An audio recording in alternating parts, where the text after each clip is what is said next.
네, 귀한 말씀 봉독해 주셔서 감사합니다.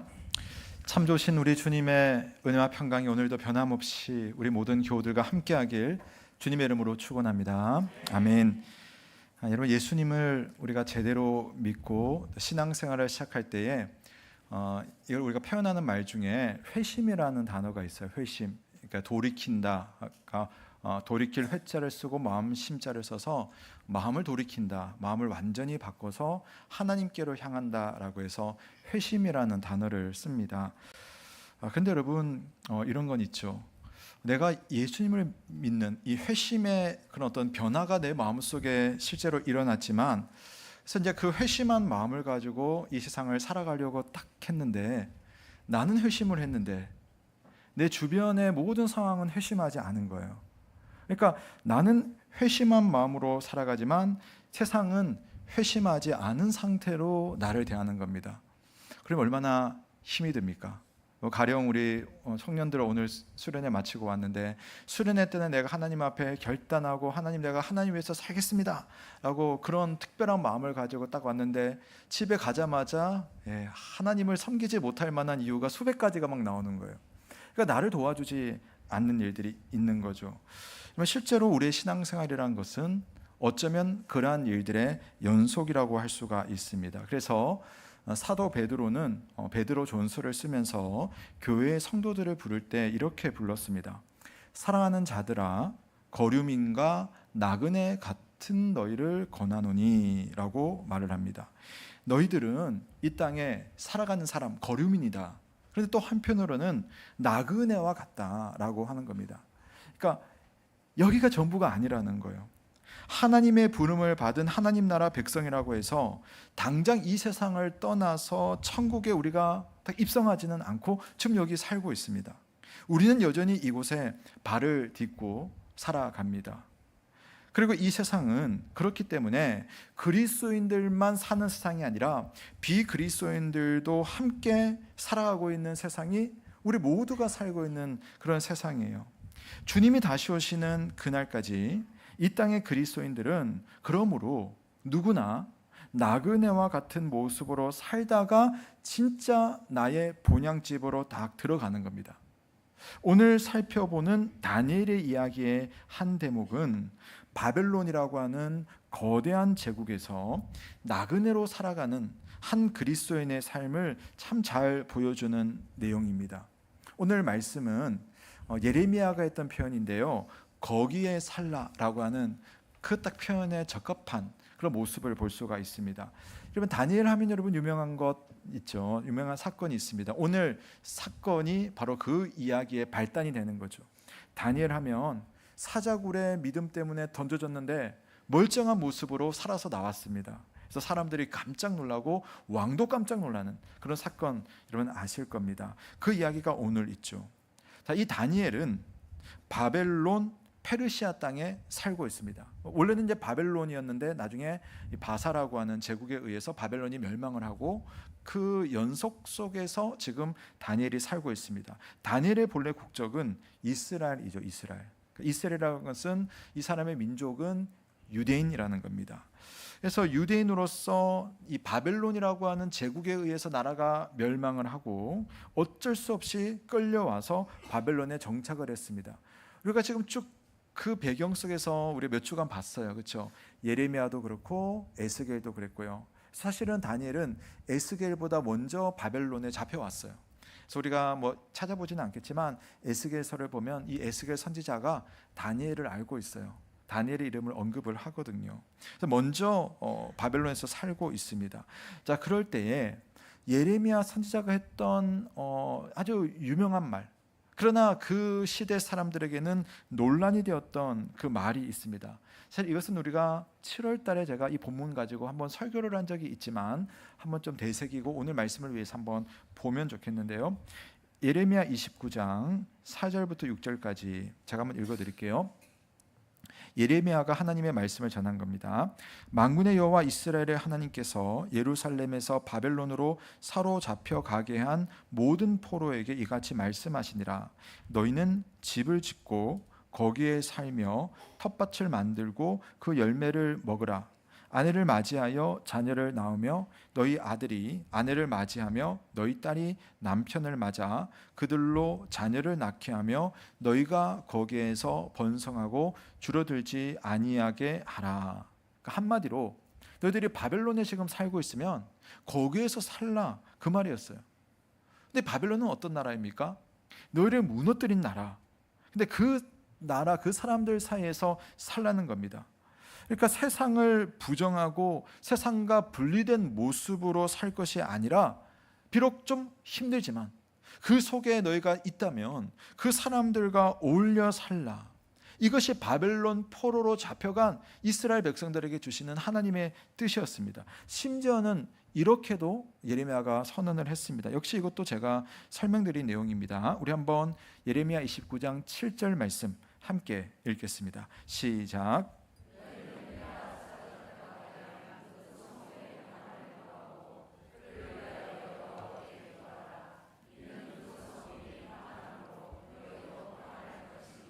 아멘. 너가 사는 그곳의 평안을 위해서 기도하라. 너와 어울려서 살아가는 그 사람들을 위해서 기도하라. 여러분, 우리 그리스도인들은요, 세상을 위해서 기도하는 사람들이잖아요. 나라를 위해서도 기도하고 내 이웃을 위해서도 기도하고 또 직장을 위해서도 기도합니다. 대통령이, 정치인이, 내 친구가, 내 직장 동료가 예수 믿는 사람이 아니어도, 내가 지금 있는 그 모임이 예수 믿는 사람들의 모임이 아니라 하더라도 내 역할은 뭐냐면 거기에서 그들과 함께 살아가며 그들이 하나님의 평안을 누리고 그들이 하나님의 은혜를 누리도록 내가 그들을 위해서 무엇인가를 하고 역할을 하고 기도하는 것이 우리가 그 안에 살고 있는 이유라는 것을 오늘 예레미야가 이 말씀으로 표현을 하고 있는 겁니다. 여러분, 창세기에 보면요, 하나님께서 노아라고 하는 사람과 언약을 맺습니다. 그 8장 9장에 나오는 내용인데요, 그 언약을 맺을 때 어떤 일이 있었냐면은 하나님께서 너무너무 범죄가 심했던 그 태초의 사람들에게 하나님께서 홍수로 심판을 내립니다. 심판을 내리고 거의 다 죽었지만 이제 방주 속에 노아와 노아의 가족들만 살려놓고 이제 그들과 함께 하나님께서 이제 마지막 약속을 노아의 가족과 맺어요. 그래서 그것을 노아의 언약이라고 하거든요. 근데 그때 하나님께서 맺으신 노아와의 약속이 뭐냐면은 내가 이제는 이렇게 물로 세상을 파괴하지 않겠고 사람들을 죽이지 않겠다.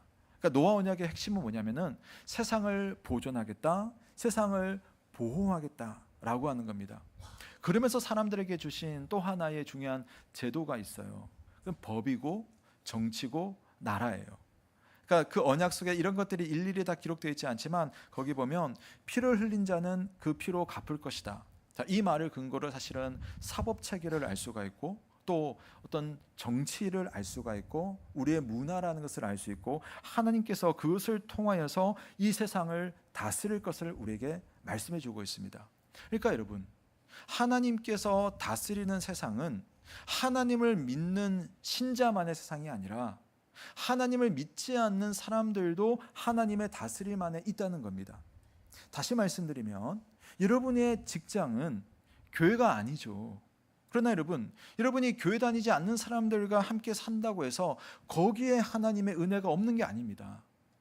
여러분이 직장 일을 하고 교회를 하는 것이 아니고 직장 일을 하고 내가 밥 먹고 살기 위해서 일을 한다 하더라도 그 또한 하나님의 은혜 안에서 이루어진다는 겁니다.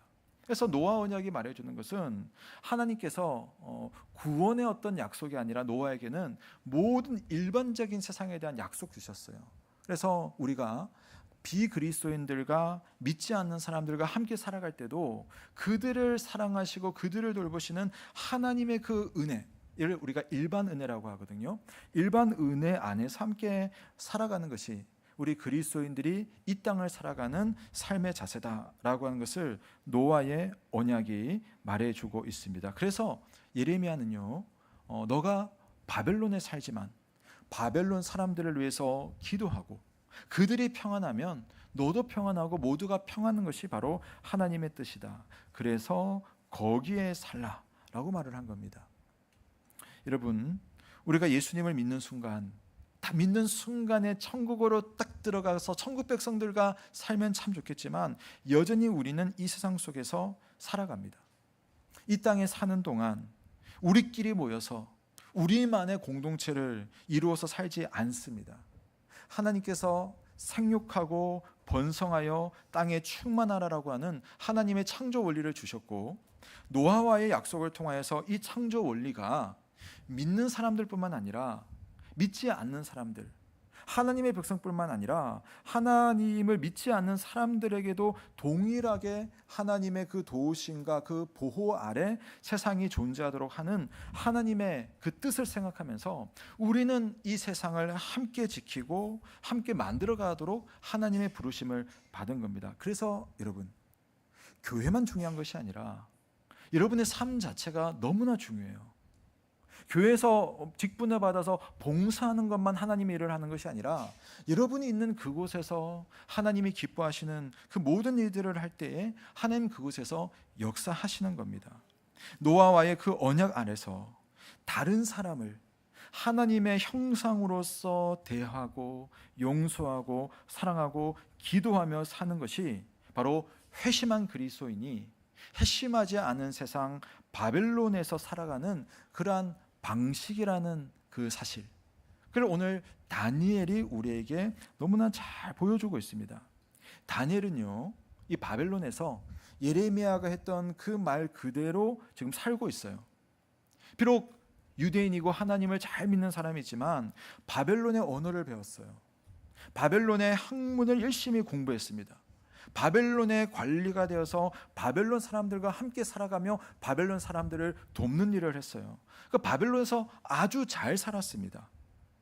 나는 하나님의 백성이니까 세상의 학문이 필요 없어. 나는 하나님의 부름받은 사람이니까 세상과 단절해서 나만의 세상을 살 거야. 다니엘은 바벨론에서 그렇게 살지 않았습니다. 세상의 방식은 이제는 의미 없고 하나님만 바라보고 하나님께만 살 거야. 다니엘은 그렇게 하지 않았습니다. 오늘 읽었던 말씀 1절부터 3절까지를 보면, 요약을 해보면 이런 겁니다. 다니엘은 바벨론을 거쳐서 이 페르시아에서도 이제 제3인자 총리가 되어서 지금 전국을 잘 다스리는 위치가 됩니다. 근데 너무너무 잘 다스립니다. 다니엘이 총리 역할을 수행하는 것을 보니까 흠잡을 것이 없는 거예요. 오늘날로 말한다면 국정 수행 만족도가 거의 99점 정도까지 쫙 올라갑니다. 근데 그렇다고 해서 다니엘이 나는 하나님의 백성이라는 사실을 잊은 채로 오로지 바벨론에 올인해서 사는 것은 아니었어요. 좀 이따 보겠지만 오히려 철저하게 내가 누구인지를 기억하고 그에 맞게 사는데, 그에 맞게 잘 사는 것이 바벨론에서 하나님의 사람으로 살아가는 거였습니다. 그렇기 때문에 지금 이 땅에서 오히려 더 열심히 살고 있습니다. 여러분, 이 앞에 6장까지 이야기를 잘 보시면요, 그런 이야기를 해요. 다니엘과 하나님을 잘 섬기는 다니엘의 3명의 친구들은 하나님을 정말 잘 섬기기 위해서 뭘 하냐면은 바벨론을 잘 섬깁니다. 다른 말로 해보면 하나님의 사람들은 자기가 살고 있는 자기의 삶의 자리를 잘 섬김으로써, 또 오늘 이 내용 속에서 바벨론을 잘 섬김으로써 사실은 하나님을 더 잘 섬기는 그런 믿음의 원리를 가지고 사는 거예요. 신앙생활을 한다고 내 문을 걸어 잠그고 하나님과 나만 어울려 사는 것이 아닙니다. 여러분, 교회가 여기 있잖아요. 근데 우리가 하나님 부름을 받은 특별히 구별된 백성이니까 우리 교인들이 다 산속으로 들어가서 하나님만 만나고 우리끼리만 만나서 사는 그런 공동체가 교회가 아니잖아요. 내가 지내고 있는 바로 그곳, 부천에 있거나 인천에 있거나 서울에 있거나 바로 그곳에서, 또는 내가 일하는 바로 그곳에서 우리는 하나님의 사람으로 충분히 살 수 있고 또 그렇게 살아가는 것이 우리를 이곳 가운데 부르신 하나님이심을 믿으시기를 바랍니다. 근데 여러분, 그런데 우리가 바벨론이라고 하는 것은 그런 거거든요. 바벨론이라고 하는 것은 예루살렘이 아니에요. 근데 예루살렘이 아니기 때문에 바벨론은 하나님의 흔적을 찾기가 너무나 힘든 곳입니다. 성전도 없지요. 또 하나님을 믿는 어떤 그런 분위기가 없어요. 그런데도 바벨론에 산다는 것은 하나님이 보이지 않는 세상에 사는 겁니다. 그런데 다니엘은 하나님이 보이지 않는 세상에서 참 희한하게 하나님을 봅니다. 하나님이 전혀 느껴지지 않는 내 직장에서 하나님의 은혜와 하나님의 손길과 하나님의 발자취를 느끼는 것이 다니엘이 바벨론에서 살아갔던 그런 삶의 방식이었다는 겁니다. 그래서 다니엘은요, 바벨론에 살지만 하나님 나라 백성으로 살고, 그의 본적은 하나님의 백성이지만 지금은 나그네로서 바벨론에서 살아갑니다. 이게 우리 그리스도인의 삶이에요. 제가 다른 제목으로 말해본다면 그것은 두 나라 국민으로 살아가는 겁니다. 우리의 본적은 하나님 나라입니다. 그러나 실제로 우리가 또 살아가는 것은 바로 이 나라, 이 땅, 이 세상이라는 거죠. 다니엘은 하나님을 모르는 사람들 사이에 살면서도 하나님과 더욱 가까이 하는 시간을 가졌습니다. 다니엘이 살고 있는 그곳은 성전이 없는 이방의 땅이었습니다. 그래서 성전에서 드렸던 그 제사를 드릴 수가 없어요. 하나님이 어찌 보면 안 보이는 거죠. 하지만 여러분, 참 이 바벨론 포로 생활이 신기한 것은 유대인들이 성전이 없어지고 하나님을 예배할 수 있는 장소가 없어지는 순간에 희한하게도 하나님을 더 잘 섬기는 공동체로 바뀌어버리는 것이 바벨론의 포로 생활이었어요. 그게 뭐냐면은 성전이 없어지니까 이 사람들이 바벨론에서 회당을 만들어요. 우리 교회당이라고 하잖아요. 이런 회당을 만들어 가지고 포로로 살고 있지만 시간만 되면 안식일날 함께 모여 가지고 하나님의 말씀을 듣고 하나님 앞에 기도하고 찬양하는 시간을 가집니다. 그리고 회당에서 흩어지면 일상 가운데 하나님 앞에 기도하면서 하나님과의 특별한 만남과 특별한 관계를 가지는 것이 바벨론에서의 삶이었어요. 그러면서 다니엘은 심지어 이 땅에서의 삶도 너무나 충실하게 잘 살고 있는 겁니다. 자, 그래서 4절과 5절을 보면 다니엘을 미워하는 사람들이 나와요. 왜 이 사람들이 미워하냐면은 다니엘이 너무 바벨론에서 잘 살고 있거든요. 여러분, 우리가 이 땅에 나그네로 사는 동안은 항상 좋을 수만은 없습니다. 특별한 문제가 없어도 때로는 여러분 경험한 것처럼 나를 미워하거나 나를 귀찮게 하는 사람도 있고 그런 환경들이 우리에게 종종 벌어집니다. 다니엘의 경우에는 너무 잘해서 미움을 받아요. 그런 사람 있잖아요. 직장에서 너무너무 정말 잘하면 조금 약간 질투받고 막 그런 거 있잖아요. 다니엘이 다 그래요. 그래서 다니엘의 정적들은 어떻게 하면 다니엘을 넘어뜨릴까 기회를 엿보는데 잘해도 너무 잘하는 겁니다. 근데 다니엘이 왜 잘하냐면요, 다른 사람과 동기가 달라요. 그것은 바로 하나님의 사람으로서 바벨론에 살 때 세상 사람들이 가지는 그런 욕심과 그런 욕구를 위해서 사는 것이 아니라 하나님이 왜 나를 이곳에 살게 하셨는가. 아까 예레미야 말씀을 본 것처럼 나와 함께하는 사람은 나와 함께 잘 되기 위해서 부름을 받았기 때문에 그 사람 잘 되려고 애를 쓰니까 스스로 계속 잘 되는 겁니다. 그러니까 동기가 너무나 달라요. 하지만 그 동기를 보지 못하는 사람은 다니엘을 아주 싫어하는 겁니다. 그래서 다니엘을 넘어뜨릴 기회를 엿보는데 그게 안 보이는 거예요. 그러다가 한 가지를 찾아냅니다. 아니, 사실은 찾아냈다기보다는 일종의 공작 작업을 하는 겁니다. 사실은 공무원 매뉴얼에 없는 것을 다리오 왕에게 딱 가지고 와가지고 딱 갖다 내미는 거예요. 뭐라고 했냐면은 정적들이 왕이시여, 이 땅에서 30일 동안만 누구든지 왕이 아닌 어떤 사람에게나 어떤 신에게나 무엇을 구하거나 그를 섬기면 큰 벌을 내리면 좋겠습니다.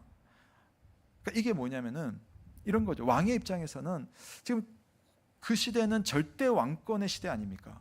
그러니까 이 말을 한번 사람들에게 리트머스처럼 딱 갖다 대보면 그 왕을 섬기느냐, 왕에게 순종하느냐, 아니면 왕이 아닌 다른 것을 지금 섬기고 있느냐, 이걸 확인하면서 절대 왕권을 강화하는 겁니다. 그래서 정적들이 말하는 것이 만약에 이 왕의 법령을 지키지 않으면은 그 벌로 사자굴에 던져버립시다. 그래서 다니엘과 사자굴 사건이 이제 벌어지는 겁니다. 그러니까 왕은요, 들어보니까 좋거든요. 그러니까 절대 왕권을 강화하기에 이마만큼 좋은, 딱 30일 동안 해보면은 강화가 될 겁니다. 그래서 해보자고 했어요. 근데 사실은 생각을 못한 게 있어요. 왜 이런 법령을 제공하느냐면은 다니엘을 잡으려고 하는 거거든요. 근데 다리오 왕은요, 다니엘을 좋아했어요. 왜냐하면 해도 너무 잘하는 그런 공직자였기 때문에, 하지만 그 생각을 못한 채로 그걸 들어줍니다. 자, 이제 그 법령이 공포되고 다니엘의 정적들이 이제 딱 숨어가지고 다니엘이 어떻게 하는지를 딱 보는 거예요. 근데 사실은 이 사람들은 다니엘이 뭘 할지를 너무나 잘 알고 있었습니다. 우리 한번 다니엘 6장 10절 다니엘이 어떻게 하는지 한번 함께 읽어보겠습니다. 시작.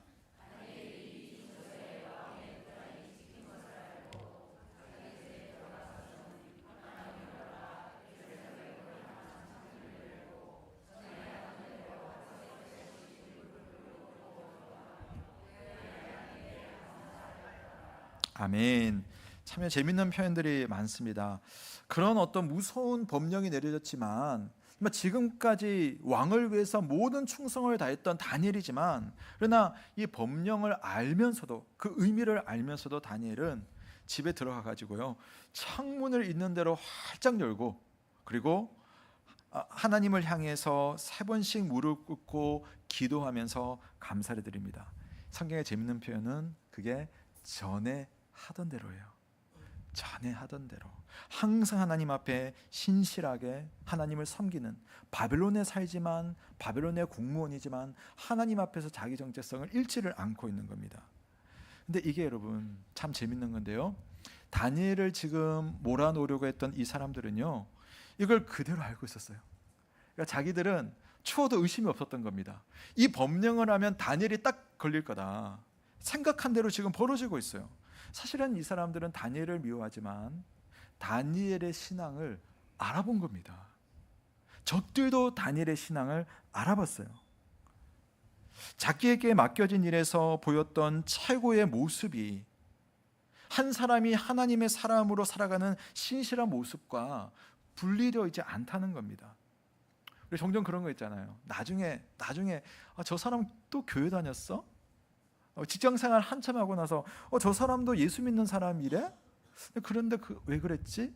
이런 거 있잖아요. 근데 다니엘은 한 번도 그런 말을 들을 일이 없었어요. 너무나 하나님을 섬기는 사람인지 알았으니까. 근데 그러면서도 하나님을 섬기기 때문에 자기에게 맡겨진 직무를 그 직무대로 충성스럽게 함으로써 신앙과 직업과 삶이 전혀 괴리감이 없이 잘 행해졌다는 겁니다.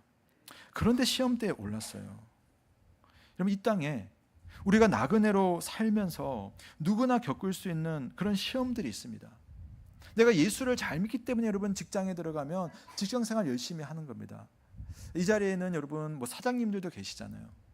사장님이 그 안에서 정말 신앙적으로 직장을 잘 운영하는 것은 직장에 갈 때마다 이 직장인들을 불러가지고 예배드리고 다 기도하고 그런 행동을 하는 것이 여러분 하나님께서 직장인의 대표로 부르신 그런 의미라기보다는 1차적으로는 나와 함께 이 직장을 이루고 있는 나의 직원들이 함께 하나님의 형상으로서, 물론 하나님 믿지 않는 사람이지만 그 안에 하나님의 형상이 있거든요. 함께 살아가고 함께 일을 하고 함께 그들의 삶이 지탱되도록 하기 위해서 하나님 나를 그 직장의 대표로 주신 건 아니겠습니까? 함께 잘 살아가는 그 일을 하는 것이 직장일이, 또 직장 생활을 충실하게 하는 것이 하나님이 원하시는 거죠. 근데 우리가 때론 여러분 그렇게 하나님의 말씀을 따라서 잘 살아가지만 때로는 시험을 당하기도 합니다. 우리가 정말 믿음으로 잘 살기 위해서는 교회에서는 그렇지 않겠지만 교회 밖만 나오더라도 믿음대로 살기 때문에 받아야 되는 그런 손해들이 있어요. 믿음 때문에 내가 믿음 지키다가 당하는 그런 어려움들이 여러분 사실은 있지 않습니까? 다니엘의 경우에는 직장 생활을 그동안 충실하게 했지만 그 안에서 믿음의 결단이 있을 때 생명과 직결된 시험이 지금 벌어진 겁니다. 그 시험지를 받아들고 다니엘은 이렇게 풀었습니다. 바벨론에서 살아가는 하나님의 백성의 삶의 방식인데 10절 다시 제가 읽어드릴게요. 다니엘이 이 조서에 왕의 도장이 찍힌 것을 알고도 자기 집에 돌아가서는 윗방에 올라가 예루살렘을 향한 창문을 열고 전에 하던 대로 하루 3번씩 무릎을 꿇고 기도하며 그의 하나님께 감사하였더라. 여러분, 다니엘은 바벨론의 고위 공무원으로 지내면서 왕과 참 좋은 관계를 맺었고 이 나라를 위해서 열심히 일했고 많은 유익도 얻었습니다. 그러나 이게 전부는 아니라는 거죠. 더 좋은 나라, 더 좋은 권세, 더 위의 권세를 알고 그 권세에 순종을 한 겁니다. 우리가 항상 여러분 이 나라에 살지만 이 나라의 법을 우리가 잘 지키면서 살지만 그러나 하나님을 위해서 우리가 손해봐야 되고 더 잘 지켜야 되는 하나님의 법이 있다는 겁니다. 비록 사자굴에 들어가게 되더라도 나는 하나님을 만날 것이다.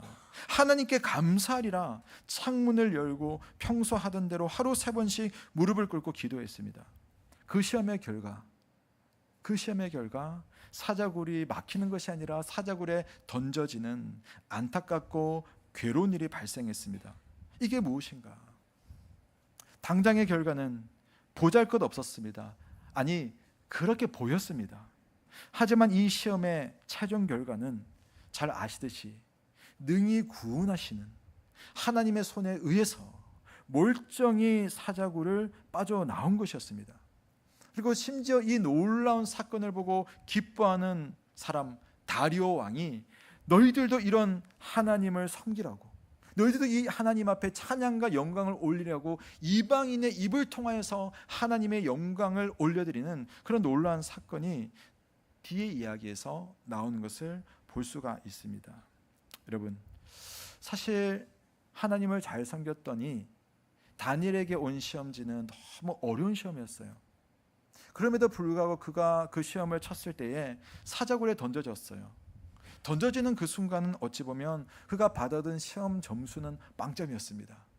아니, 이왕이면 하나님께서 내가 그렇게 했으면 사자와 상관없게 만들어주면 참 좋겠는데 빵점이었는데 다시 사자굴에 들어가서 보니까 그 시험지가 빵점이 아니라 100점 시험지인 거예요.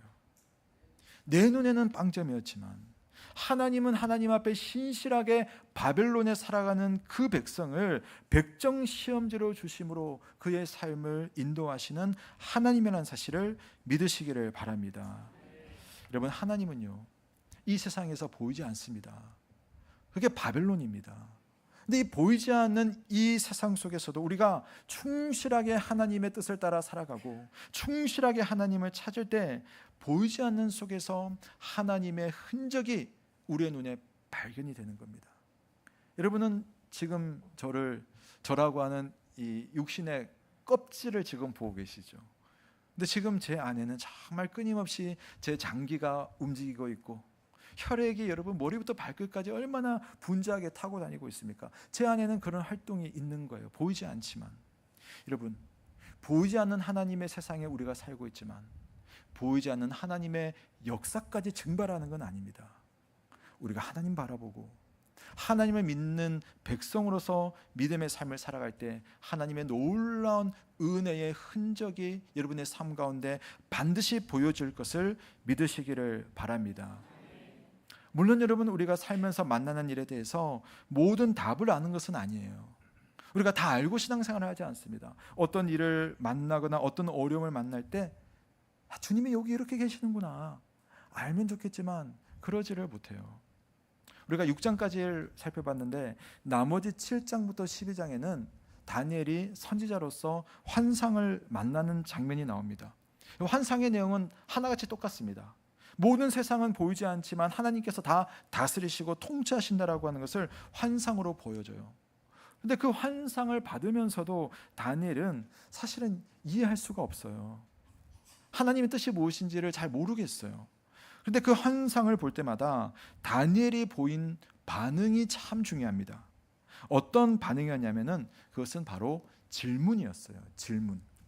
다니엘 7장 19절에 보면 환상을 보고 나서 이에 내가 확실히 알고자 하였으니, 너무너무 알고 싶은 거예요. 도대체 이게 뭔가? 8장 15절에 갔더니 나 다니엘이 이 환상을 보고 그 뜻을 알고자 할 때에 알고 싶어하는 마음이 그 마음속에 충만했습니다. 자, 12장 8절. 자, 우리 한번 같이 읽어볼까요? 시작.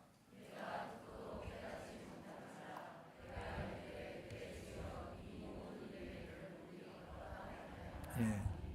하나님의 선지자지만 환상을 보고 들었지만 이게 다 아는 게 아니거든요. 그래서 다니엘이 뭐라 하냐면은 이게 도대체 무엇입니까? 그리고 환상에서 말씀하시고 해석해 주신 그 일, 사실은 해석도 들었어요. 그런데도 다니엘은 모르겠습니다. 그렇다면 주님, 이 모든 일의 결국이 어떻게 되겠습니까? 라고 하나님 앞에 질문을 드립니다. 여러분, 하나님이 주신 말씀에 대해서 다니엘은 그냥 듣고 보고 지나치는 것이 아니라 그 속에 담겨있는 하나님의 뜻과 의도를 알고자 했어요. 물론 하나님의 그 큰 뜻과 큰 계획을 사람이 다 알 수는 없습니다. 또 사람에게 모든 답이 다 보이는 것은 아닐 거예요. 그러나 하나님의 말씀이 우리에게 들려올 때에 그것이 무엇인가? 지금 내가 겪고 있는 이 일과 오늘 내게 선포되는 하나님의 말씀이 도대체 무슨 관련이 있는가? 라고 질문하는 것. 지금 내가 살고 있는 이곳, 우리 청년들 중에는 시험을 치면서 그 시험 때문에 고심하고 그럴 때 너무 많잖아요. 이 시험 가운데서 내가 쳇바퀴처럼 살아가는 이곳에 하나님께서 무엇을 하시는 것일까? 나를 향한 주님의 뜻이 무엇일까를 여러분 질문하는 것은 정말 중요합니다. 여러분, 우리는 하나님이 보이지 않는 세상에서 살고 있어요. 사실은 다니엘도 그랬거든요. 다니엘 여러분 선지자라고 해서 하나님이 순간순간 다 보이는 건 아니었습니다. 하지만 보이지 않는다고 하나님이 안 계시는 것이 아니라는 거예요. 다니엘이 여러 가지 사건을 통해서 그걸 실감하게 됩니다. 바벨론은 하나님이 보이지 않는 장소입니다. 오히려 하나님이 가려져 있어요. 하나님께서 물론 힌트를 주시기도 하지만 우리가 모든 답을 아는 것은 아닙니다. 그래서 제가 여러분에게 이 표현을 좀 기억해 보시면 좋겠다 싶은데요. 우리에게 필요한 것이 있어요. 이해를 추구하는 신앙이 필요합니다. 이해를 추구하는 신앙. 다니엘은 질문했어요. 하나님의 뜻을 알려고, 그래서 고민하고 기도하고 생각을 했습니다. 신앙은 여러분, 내가 생각하는 것을 좀 뛰어넘는 초월적인 면이 있어요. 그래서 그냥 우리가 하나하나 다 납득하기보다는 좀 그냥 믿어야 되는 부분들이 분명히 있어요. 하지만 그렇다고 해서 하나님은 여러분을 기계처럼 다짜고짜 밀어붙이시는 건 아니거든요. 무조건 믿어, 아무 생각하지 마, 그게 아닙니다. 여러분이 살면서 만나는 여러 가지 일들과 상황에 대해서 때로는 의문스럽잖아요. 때로는 당혹스럽잖아요. 그러면 그 문제를 안고 우리는 하나님께로 나아가는 겁니다. 예수님을 찾아가서 문제들이 해결되었던 그 사람들의 면면들을 한마디로 말한다면 질문 가지고 예수님을 찾아온 사람들이었어요. 문제 가지고 예수님을 찾아간 사람이었어요. 내가 답을 찾지 못하지만 이 문제에 답을 가지신 분을 내가 찾아가야겠다. 그러면 우리가 정말 그렇게 문제를 가지고 주님을 찾아갈 때에 예수님은 너 왜 이런 걸 가지고 왔니? 이러시지 않는다는 겁니다. 그래, 잘 왔다. 지금 너의 그 고민, 지금 그 문제 사실 나도 생각하고 있단다.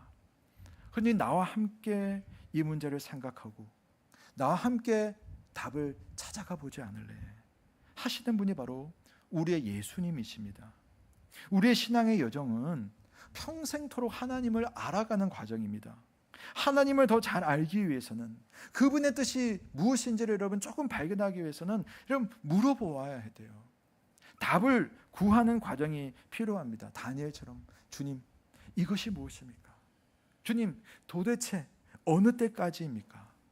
답이 보이지 않을수록 여러분 답을 가지고 계시는 분을 찾아가는 것이 우리의 신앙인 것이죠. 이번 주말 여러분과 저는 아마 좀 관심이 있고 또 아시는 분들은 너무너무 좀 괴로운 시간을 가지고 있을 겁니다. 우리 찬양대에 앉아 계셨던 우리 김시영 집사님께서 젊은 나이지만 하나님의 부르심을 참 일찍 받으셨기 때문에 저는 한편으로는 너무 화가 나고 또 한편으로는 너무 혼란스럽고 한편으로는 도대체 이게 뭔가 그런 생각이 들어요. 하나님을 그렇게 잘 섬기고 또 이제 하나님을 더 잘 섬기려고 애를 쓰고 있는 한 명의 믿음의 사람을 하나님 왜 저렇게 거두어가시는 걸까? 저는 도대체 목사지만 답을 찾을 수 없겠습니다.